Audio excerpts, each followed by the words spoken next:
Welcome back नाजरीन। हम बात करते हैं प्रोग्राम ब्रेक पे जाने से पहले कि कराची में एक अफसोसनाक वाकया पेश आया है। मुबीन तौर पर एक बिल्डर की जो मुकदमा दर्ज हुआ है उसमें बताया गया है कि वो किसी के घर जा रहे थे अपने करीबी अजीज के, और इसी दौरान जो है देखा गया कि गाड़ी रुकती है और गाड़ी में कुछ मुल्ज़िमान नामालूम सवार होते हैं। वो उनको अपनी गाड़ी से निकाल कर अपनी गाड़ी में बिठाते हैं, वालिद भी अंदर चले जाते हैं और उसके बाद जख्मी हालत में गोलियां मारकर शाह लतीफ़ के इलाके में फेंक कर चले जाते हैं। ये मामला अब कहां तक पहुंचा है, पुलिस कहां तक इन्वेस्टिगेट कर रही है, और शॉर्ट ब्रीफ इस स्टोरी की क्या है वो आप तक पहले पहुंचाते हैं और फिर बात करेंगे। मलिक फैसल हमारे नुमाइंदे हैं K21 न्यूज़ के, उन्होंने हमें ज्वाइन किया है। मलिक, पूरी तफसीलात से नाजरीन को आगाह कीजिएगा।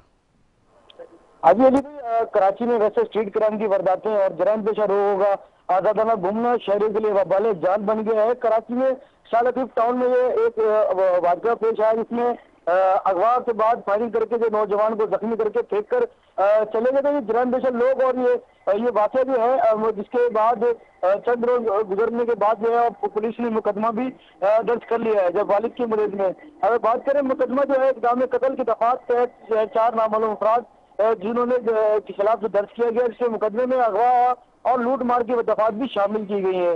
अगर मैं इसके साथ बताऊं तो मलिक कैंट के ये रैशी हैं और के से ये रिटायर्ड ऑफिसर है जो कि ये अपने जा रहे थे अपने घर की तरफ अपनी फैमिली के हमरा।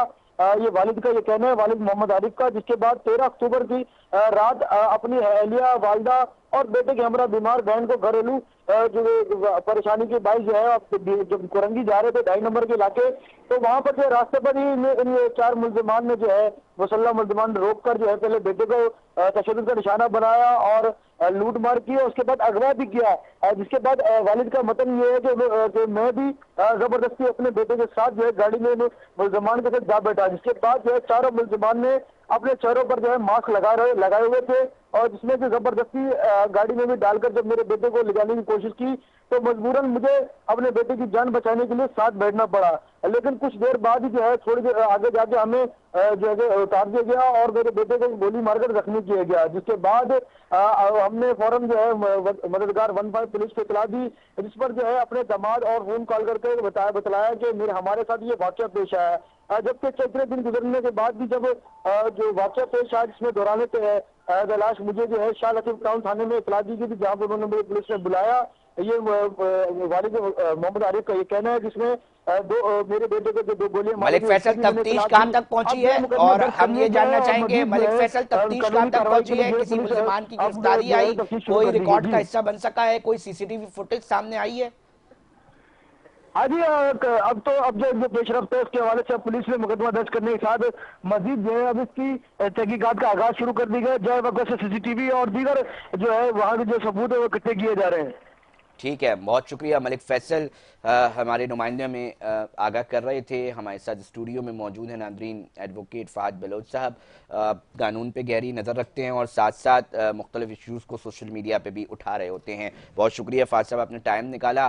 पहले मैं थोड़ा सा इस हवाले से यकीनी तौर पर आपसे बात करूँगा कि कानूनी मामला क्या है। इतने बड़े शहर के अंदर ऐसे ही किसी बिल्डर को अगर उठा लिया जाएगा तो क्या मैसेज होगा, इन्वेस्टिगेशन पॉइंट ऑफ व्यू से क्या मामलात होते हैं, थोड़ा सा मुझे इनिशियल दें ताकि फिर मैं नुमाइंदा तंजीम चेयरमैन अब्बास साहब से भी बात करूंगा, उसके बाद दोबारा आपके पास आऊँगा। मुझे थोड़ा सा शॉर्ट बताएं कि भाई क्या चल रहा है। देखें अली भाई, ऐसे जो वाकयात होते हैं ना ये सारे, ये अगवा करना, ये तो देखें ये तो कोई ऐसा लग रहा है कि किसी ने डरा के इनसे कोई भत्ता आगे कोई डिमांड करना हो, वो कह रहे हैं मुझे, वो कह रहे हैं जनाब पैसे तलब करते रहे हैं, पैसे तलब करते रहे, वो भत्ते की जो है ये सारी चीजें यहाँ पे होती हैं। अच्छा, अब जहां तक बात करें हम इन्वेस्टिगेशन की, तो इन्वेस्टिगेशन जो होती है ना हमारी, जो सिंह पुलिस की इन्वेस्टिगेशन है, ऑपरेशंस का विंग तो आप छोड़ दें, ऑपरेशंस का विंग तो फिर भी कोई काम कर लेता है, इन्वेस्टिगेशन का बहुत बुरा हाल है। इन्वेस्टिगेशन करने में ये इतना डिले लगाते हैं, इतना टाइम लगाते हैं कि वो अगले को वैसे ही इतने थ्रेट्स आ रहे होते हैं तो वो अगली पार्टी ये कहती है कि इनको कुछ पैसे दे दिला के इनसे जान छुड़ाओ, क्योंकि जिनके बच्चे को गोली लग सकती है तो वो मर भी तो सकता था, मर भी सकता था। तो वो यही बोलेंगे कि इस पैसे का मैं क्या करूंगा अगर मेरी औलाद को कोई मार दे। तो वजह यह है कि हमारे यहाँ जो इन्वेस्टिगेशन का निज़ाम है, मैं खुद एक कत्ल केस को फॉलो कर रहा हूँ बहुत टाइम से, और उस कत्ल केस को तकरीबन 2 महीने हो गए। वो बंदा यहाँ से कत्ल करके भागा बाहर और वो आज तक नहीं पकड़ा गया ईस्ट की इन्वेस्टिगेशन पुलिस से। तो मैंने ऊपर से फ़ोन भी करा है एसएसपी साहिबा को, और जो है वो एक एसएसपी हमारे दोस्त हैं उनसे भी निकलवाया, लेकिन तब भी कोई रिजल्ट नहीं ला सके। तो वजह यह है कि इन्वेस्टिगेशन करने में तो ये बिल्कुल ही नाकाम रहते हैं। अभी आप देखेंगे कि इस केस के अंदर भी ये बिल्कुल नाकाम रहेंगे, किसी को पकड़ नहीं पाएंगे। आप मुझसे ले लें, हम 10 दिन बाद फिर शो करते हैं इसके ऊपर, अगर इन्होंने गिरफ्तारी कर ली हो तो आप मुझे बताइए। हम इसके ऊपर भी बात करेंगे। हसन बख्शी साहब है, चेयरमैन आबाद हैं, नुमाइंदा तंजीम है बिल्डर्स की और डेवलपर्स की, उसको देख भी रहे होते हैं, ब्लंट बोलते हैं, अच्छे लगते हैं हमें। हसन बख्शी साहब बहुत शुक्रिया, आपने टाइम दिया। इस तरह के जब भी कोई वाकयात रिपोर्ट होते हैं, सबसे पहले मैं जानना चाहूंगा क्या परसेप्शन बनती है कि इन सवालात बहुत सारे उठ जाते हैं।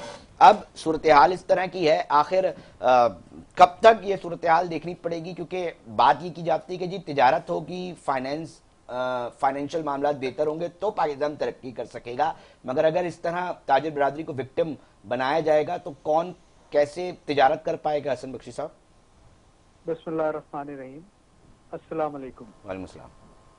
देखिए, जो आपने बात की ना कि किसके सोचने की जरूरत है, एज एन ताजिर बिरादरी, as an industrialist, as an कारोबारी आदमी, हम तमाशाई बने हुए हैं और देख रहे हैं कि हमारी या जमीनों पे कब्जा हो रहा है या हमारे मेंबर्स के साथ उन पे डायरेक्ट पॉइंट ब्लैंक फायरिंग हो रही है और इदारे उसमें कुछ नहीं कर पा रहे हैं। इदारे कुछ नहीं कर रहे, कुछ नहीं कर पा रहे हैं। ये सबसे बड़ा सवालिया निशान उन इदारों के लिए है जो समझते हैं कि उनकी जिम्मेदारी है कि पाकिस्तान अच्छी तरीके से चले और उसकी इकोनॉमी भी तरक्की करे और उसका आम आदमी भी अपने आप को महफूज समझे इस मुल्क में और अपना रोल प्ले करे इस मुल्क की तरक्की में और अपने घर की खुशहाली में। ये देखिए, हमसे बड़ा सवाल उन इदारों को इसका जवाब देना है। आहिस्ते आहिस्ते जिन लोगों को, जिन लड़कों को, जिन लड़कियों को, जो प्रोफेशनल्स हैं, एंटरप्रेन्योर्स हैं, वो इस मुल्क से इन्हीं वजूहात की वजह से निकलते जा रहे हैं, जिससे ना तो सिर्फ हमारा ब्रेन ड्रेन हो रहा है, हमारा इन्वेस्टमेंट भी बाहर जा रहा है पाकिस्तान के, और हमारी एंटरप्रेन्योरशिप भी जा रही है। देखिए, किसी भी इंसान को एंटरप्रेन्योर बनने में 10-15 साल 20 साल लगते हैं कारोबारी सही बनने में, और वो बाहर शिफ्ट हो रहा है क्योंकि वो जब देखता है कि उसका बच्चा, उसकी वाइफ महफूज नहीं, वो खुद महफूज नहीं, उसकी जमीन जायदाद महफूज नहीं, तो वो क्यों इन्वेस्टमेंट करेगा? हसन साहब, अभी आपने बात की कि कब्जे हो रहे हैं, एक मुनज्जम माफिया काम कर रहा था, उसको सिस्टम का नाम दिया जाता था। अब इतलात थी कि जनाब उसको तो दरवाजा बंद करके उसको ठहरा दिया गया है कि अब जरूरत भी नहीं है, फिर ये कौन कब्जे कर रहा है इतलात के मुताबिक? बात ये है कि जब इंटीरियम गवर्नमेंट आई रिसेंटली, साल 1.5 साल पहले, तो ये कब्जों की शिकायत खत्म हो गई। फिर दोबारा इंटीरियम गवर्नमेंट गई और कब्जों की शिकायत शुरू हो गई। 27 सितंबर को chief of army staff Karachi आए, जनरल आसिम मुनीर, उन्होंने बिजनेस कम्युनिटी से बातचीत की और उस बातचीत में लोगों ने शिकायत उठाई कि सर ये सिस्टम दोबारा सर उठा रहा है अपना। ये शिकायतें उस जगह पर हुई हैं उस मुलाकात के दौरान? बिल्कुल हुई। तो आर्मी चीफ इतने कैटेगोरिकल थे, उन्होंने कहा कि we will smash the system, we will not tolerate because we want this economy to run and Karachi is the financial hub of this country.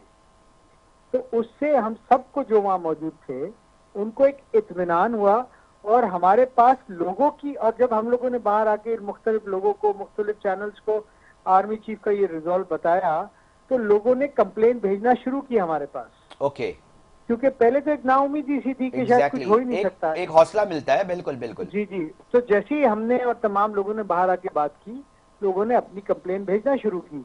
इसी तरह हमने भी अब वो कंप्लेन डायरेक्ट चीफ साहब को भी हम कॉपी भेज रहे हैं, जो हमारे मेंबर्स की कंप्लेन है, कोर कमांडर साहब को भी भेज रहे हैं, डीजी रेंजर साहब को भी भेज रहे हैं, सीएम साहब को भी भेज रहे हैं, एमआई को भी भेज रहे हैं, आईएसआई को भी भेज रहे हैं, क्योंकि हम ये समझते हैं ये जो हमने ओथ लिया है इसमें हमारी ये जिम्मेदारी है एज एन चेयरमैन आबाद कि हम उन इदारों को सेंसिटाइज करें कि मुल्क में क्यों इन्वेस्टमेंट और इकोनॉमिक एक्टिविटी श्रिंक हो रही है। हसन साहब, थोड़ा सा बता सकेंगे जो अब तक होता आया है उसमें नुकसान कितना हुआ है? क्या थोड़ा सा कोई फैक्चुअल अंदाज में बता सके, कोई स्टैट बता सके, कोई ऐसी परसेप्शन कि इससे कितना बड़ा नुकसान हुआ है इन तमाम माफियाज के होने के बाद? देखिए, मैं आपको पहले इनका वारदात का तरीका बताता हूँ। आपका प्लॉट है, आपने 20-25 साल से खरीदा हुआ है, आपका कब्जा है, 2-4 वीगो आती है एक दिन, वो आपके प्लॉट पे घुस जाती है, आपके चौकीदारों को निकाल के बैठ जाती है। ओके आने से पहले बोर्ड ऑफ रेवेन्यू के डॉक्यूमेंट्स में तब्दीली कर दी जाती है ओके और उसके जो ओरिजिनल कागजात है उसको निकाल दिया जाता है और एक फिक्टिशियस एंट्री या डिबेटेबल एंट्री कर दी जाती है। पुलिस भी, माफ कीजिएगा, कोई काम नहीं करती, साथ नहीं देती विक्टिम का, ना एंटी एनक्रोचमेंट सेल साथ देती है विक्टिम का। मैं एक इंडिविजुअल से तो लड़ सकता हूँ, मैं स्टेट से नहीं लड़ सकता हूँ। आप कह रहे हैं तो जब स्टेट बन गई है, ये चीज बड़ा इल्जाम लगा रहे हैं सर।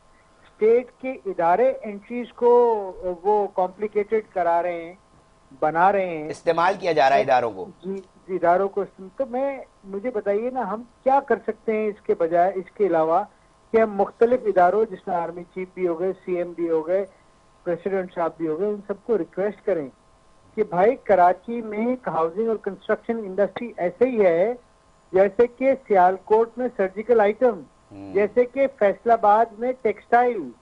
तो लिहाजा वो बैकबोन है। तो आप इस इंडस्ट्री को उसका जायज सपोर्ट करें। ये लैंड ग्रैबिंग, ये एनक्रोचमेंट, ये माफिया से हमें बचाएं।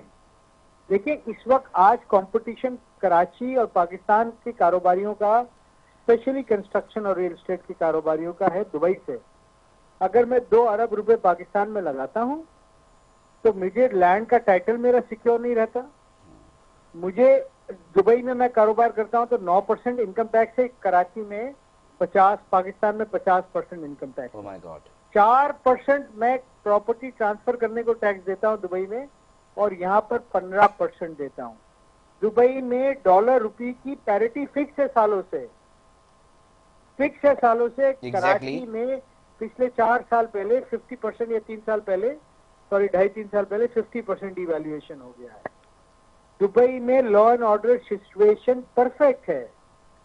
यहाँ लॉ और सर इन तमाम सूरत हाल के बावजूद अगर कोई दुबई नहीं जा रहा और इधर ही मुल्क में वतन अजीज में किरदार अदा करने की कोशिश कर रहा है, उसको फिर इस तरह गलियों में जाके मारा जाएगा, तो फिर सर कहाँ खड़े हुए सर? क्या होगा? में नहीं, मेन सड़कों पे जाके उसकी गाड़ी रोके जा रही है, उसके एटीएम खाली करवाए जा रहे हैं और उसको गोली मारी जा रही है, 2 पैरों पे और 1 हाथ पे।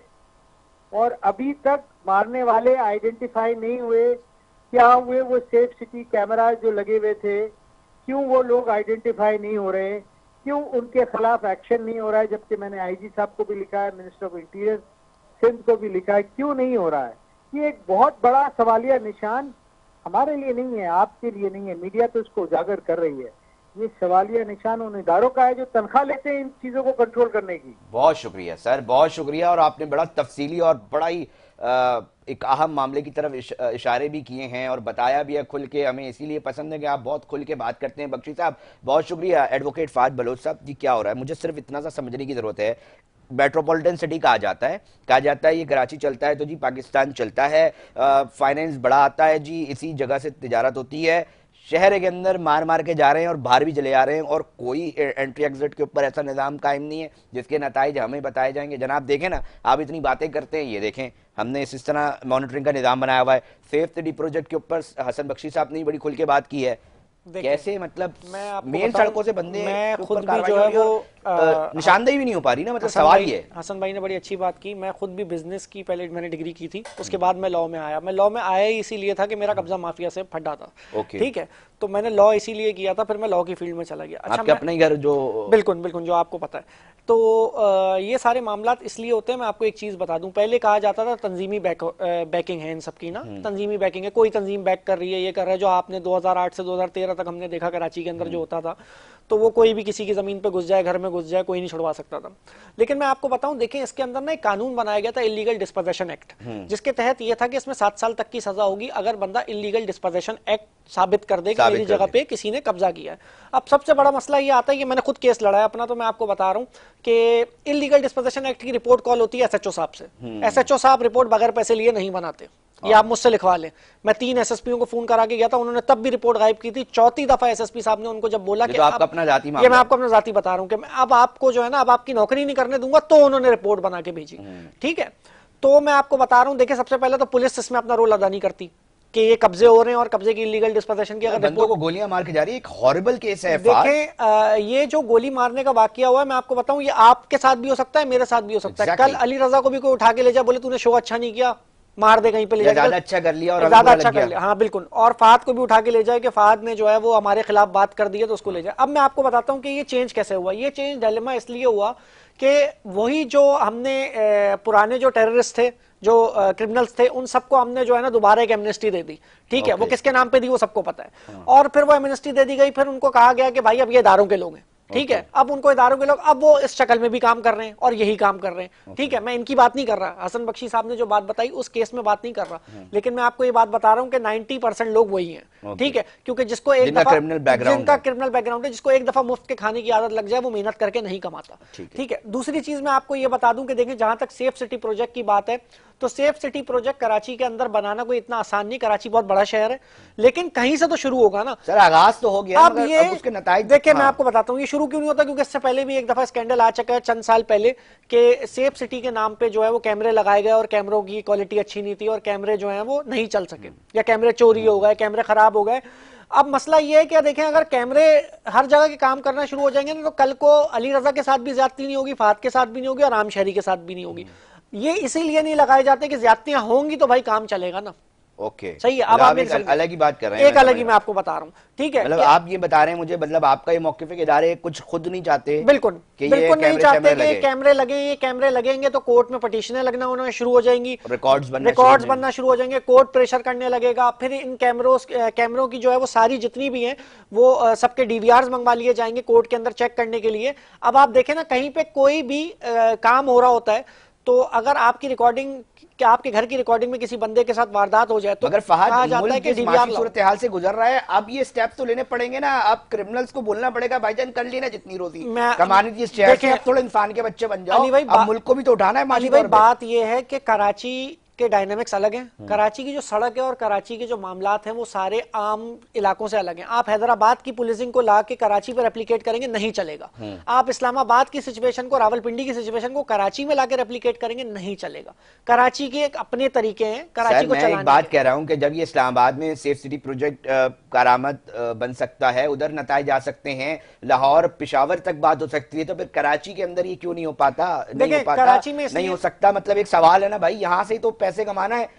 जहां ऐवान के पॉलिटिकल एलीट बैठी हुई है उधर आपने लगा दिया, जहां आपका लाहौर का एक तबका बैठा है उधर बना दिया, तो कराची जो बिजनेस हब है उधर जो सबसे ज्यादा जरूरत जिस जगह पे चौकीदारी करने की, वहां आप कैमरे क्यों नहीं लगा रहे? देखें अली भाई, अगर सारे पैसे लीगली जाने लग जाएंगे और टैक्स जाने लग जाएगा तो फिर हरामखोरी की तो कोई वजह ही नहीं रहेगी ना इस मुल्क में। समझ रहे हैं आप मेरी बात? वजह यही है, आप ये समझते हैं, आपका मौक़िफ़ है, मेरा कहीं ना कहीं ये वजह है, कहीं ना कहीं नहीं है, 90% यही मौक़िफ़ है। मैं आपको बता रहा हूं कि जितना काम मैंने किया और जितना काम मैंने देखा उसके अंदर यही है कि अगर कोई कैमरे की रिकॉर्डिंग कोई दे दे तो आपको पुलिस वैसे भी बोलती है इस रिकॉर्डिंग को चलाना नहीं है आपने सोशल मीडिया पे, ताकि वो केस स्ट्रांग होने के बजाय वो समझते हैं कि वीक हो जाएगा, हालांकि स्ट्रांग होता है। जितने लोग देखेंगे उतने बताएंगे ना किधर का बंदा है, कहां से आए थे, कौन थे। तो आपको ऑलरेडी पुलिस इतना डरा देती है कि आप जो है उसकी रिकॉर्डिंग कहीं वायरल नहीं करते, किसी को देते नहीं। अभी जहां तक ये इस लास्ट मिनट है भाई, मुझे फहद साहब थोड़ा सा ये जानने की कोशिश कर रहा हूँ। एक शहर का ताजिर उठता है, इतने बड़े शहर से उस रास्ते से उठता है जहां पे सनतकारों का वो रोजाना का रास्ता है, कोरंगी वाला, ठीक है, फिर वो घूमता रहता है इसी शहर के अंदर। 1-5 हो चुकी हैं, कॉल्स चल चुकी हैं, वो घूम रहा है इतने टाइम में, और फिर उसको शाह लतीफ के इलाके के अंदर छोड़ा जाता है गोलियां मार के जख्मी हालत में। मेरी बात हुई है, वो इंतहाई खौफ का शिकार है। उसने कहा भाईजान मैं नहीं आ सकता, जो मुझे इतना यहाँ तक पहुंचा सकते हैं वो जानते ही मार सकते हैं। देखें अली भाई, इसका हल ये है कि देखें इन्वेस्टिगेशन जो है ना उसको सब पता होता है कि कौन गाड़ी, ये जो रिकॉर्डिंग है ना ये यहाँ से नहीं मिलेगी तो आगे तो कैमरे कहीं लगे होंगे ना, गाड़ी कहीं रोड पे रुकी तो होगी नहीं, चली होगी कहीं से स्टार्ट हुई होगी, उसको इन्वेस्टिगेशन में लाया जाता है। लेकिन हमारे यहाँ जो इन्वेस्टिगेशन करने वाले लोग होते हैं ना वो तो बगैर पैसों के चलते नहीं है। मैं आपको सही बात बता रहा हूँ, पहले आप उनको पैसे देते हैं फिर वो बोलते हैं भाई मोबाइल का डीजल दे दो। वो जो एजी सिंध है वहां से आते हैं ना पैसे, नहीं वो वाले पैसे में उनका गुजारा नहीं होता, पर्सनल वाला, हाँ उनमें मुतासरीन भी देंगे तो चलेगा। इन्वेस्टिगेशन में आप आप और मैं चलते हैं फटे पुराने कपड़े पहन के, अभी एक एफआईआर कटाते हैं, सही है, मैं जाऊंगा आपके सामने और मैं बोलूंगा इसकी इन्वेस्टिगेशन करनी है, फिर हम देख लेंगे दोनों के क्या होता है हम दोनों के साथ। इन्वेस्टिगेशन ऐसे नहीं चल सकेगी। सर सही कह रहे हैं कि देखें, खौफ की फिजा कराची में कायम करने का मकसद ये पूरे पाकिस्तान में खौफ की फिजा कायम करना। और ये मैं आपको कहीं ना कहीं बता दूं, ये वही लोग हैं जो पुराने केसेस में कहीं छोड़े गए, कहीं से आए, आप दोबारा इनका रिकॉर्ड निकाल के देख लें, दोबारा उठाएं, अब वो कहते हैं कि हम किसी इदारे के लिए काम करते हैं इसलिए हम ये कर रहे हैं। ठीक है, बहुत बड़े सवालात फाद बलोच एडवोकेट है उन्होंने उठाए। असम बख्शी साहब, चेयरमैन आबाद से आपका बहुत शुक्रिया, आपने अपना मौकिफ पेश किया। कराची में होने वाले अहम वाकयात और वारदातों को हम अपने प्रोग्राम में लाजमी हिस्सा बनाते हैं। माहिर कानून हों, जो कानून को समझते हैं, उनसे भी उनकी राय ली जाती है। कंसर्न अथॉरिटीज और उनकी नुमाइंदा तंजीमों से उनका मौकिफ जानने की कोशिश की जाती है। पुलिस के अफसरान से भी बात की जाती है, कभी वो अपना मौकिफ पेश करने के लिए यहाँ मौजूद होते हैं, कभी नहीं होते। मगर हमारा जो मकसद होता है वो ये है कि निशानदेही की जाए, रिकॉर्ड पर चीज़ें लाई जाएं, और इसका मकसद ही सिर्फ यही है कि नताइज निकल सके और लोगों को, ताजरों को और जो कंसर्न लोग हैं उनके जो मसाइल हैं उनके मसाइल में कमी आ सके। नादरीन, प्रोग्राम ने वक्त इख्तिताम तक की तरफ पहुंच चुका है। अपने मेज़बान अली रज़ा को दीजिए इजाज़त, हम फिर हाजिर होंगे। जब तक अपना बहुत ख्याल रखिएगा। अल्लाह ने के बाद।